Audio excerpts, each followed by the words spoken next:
stars safe find their way at the sound of your great name.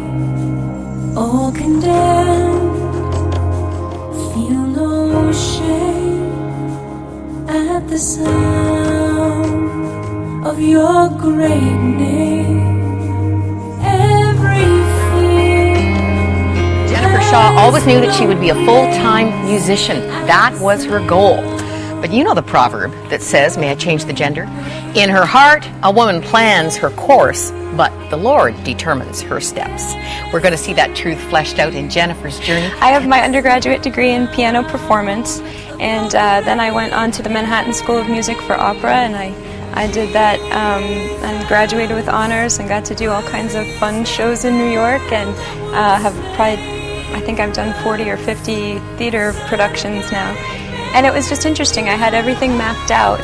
And you know, a lot of people meet the Lord because they've had troubles or trials. And I really feel like I met the Lord because I was getting everything I wanted, and it wasn't fulfilling me the way I thought it would. So you were having these little epiphanies in the midst of your success. Where did you decide to stop resisting God and give Him a chance? Well, I think that was about it. That play, I thought, well, it's not going to get better than this, and if this isn't working, I remember really praying, okay, Lord, I'll give you a chance. My parents say, you know, that this is going to work, and I'll give it a chance. And I am a pretty driven person, so once I make up my mind, I kind of jump both feet into something, and the Lord has just proven Himself to be so faithful. I want more than this. I'm waking up, I'm crying out, help me, Jesus. I came back home to Columbus, Ohio to take a church job that I thought was also going to be classical, and to teach voice at Cedarville University. And when I took my church job, they told me right after I had signed the paper and my ink was still wet on the page, they told me that, by the way, they wanted me to transition the music program to contemporary, and I was going to have to start a band. And I just laughed and I said, by the way, I'm an opera singer, wouldn't have a clue how to start a band. And they just said, well, why don't you pray about it and see what the Lord tells you, because we think you're going to start a band.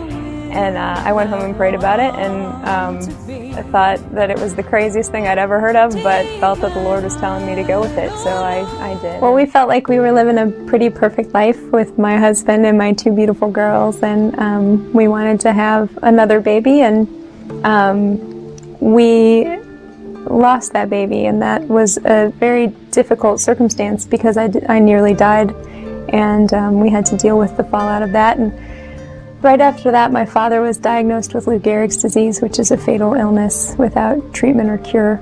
And as we were going through his illness with him, and he was ill just a little under 3 years, toward the end of that time, he was really suffering. It's a terrible illness, and that whole summer as he was suffering before he died, my son was experiencing some really frightening and difficult symptoms that we didn't understand. He was not quite 2, and he wouldn't let anybody touch him. He wouldn't make eye contact with anyone. He would get a drop of water on his pants and scream like it was burning him, and we just didn't understand what was happening with him, and it felt like we were losing Dad and my son at the same time.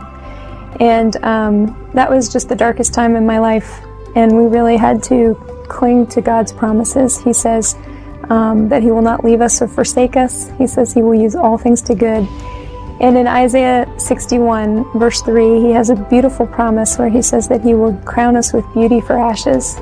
And I really just was struck by that phrase, and I started to pray that the Lord would show me His beauty in my situation. And He showed it to us in just amazing ways, the way that my father dealt with his illness and with dying.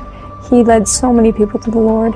The way it changed our family and our faith, the way it changed my faith forever. The Lord was so faithful to us in that time, and that has changed my faith and how I depend on Him forever. And then in a miraculous way, the way he healed my son. My son was diagnosed that fall just after my father's passing with sensory integration dysfunction, which is a disorder, a neurological disorder where their brains cannot process sensory input correctly. So he really thought water was burning him. He really thought breezes were painful to him. Food hurt in his mouth. And as he had therapy, he went from a child who couldn't speak or smile to a kid who is in every respect perfectly fine and never stops smiling. He's just the light of my life. And so I see in such an amazing way the way the Lord uses hard things for good. I see the light beautiful with art, seeking out shadows, healing me. Well, I've been really blessed that the Lord has given us so many different ways to minister. I am the worship pastor at my church. I've been there. This is my 10th year, and I love it there. Just love being able to lead people into the presence of the Lord and point them to Him as we worship.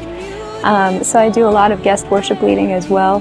And also one of my passions is speaking and women's ministry. So I do a lot of retreats and women's events where I come in and share my heart and some of my music and minister in that way. I feel very called to women's ministries because my heart is in seeing people grow deeper in their relationship with the Lord. And I really have had so many opportunities in women's ministries to really share my heart, how the Lord has changed me as a wife, as a mother, as we're called to live our lives in a deep, deep way for the Lord. And when I go out and speak to women, that I usually am talking about those themes, that we are called to be deep women of God, and also talking about God's faithfulness to us in difficult times and how He can transform those times. We talk about how God is the great Redeemer, and He takes our difficult situations and He redeems them for something good.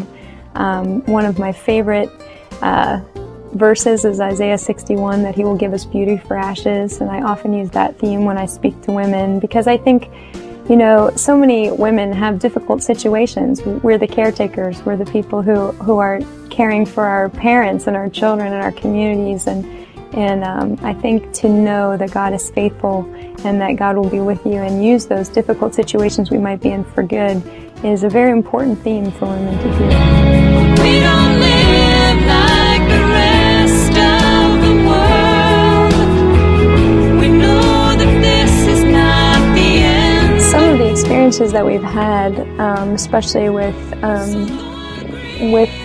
my experience nearly dying and my dad dying, and some of the things that have happened to us have really, for me, sparked an intense desire to not waste time. I feel really called to get out there and tell people about the Lord and call them to a deeper relationship. I feel that the ministry He's given me is to call people to a deeper relationship with Christ, to be on fire for the Lord, to go out and change the world for Him. Because everywhere I go, I'm so struck by the potential we have as the body of Christ. If we were to really be on fire for God, how we could change the world.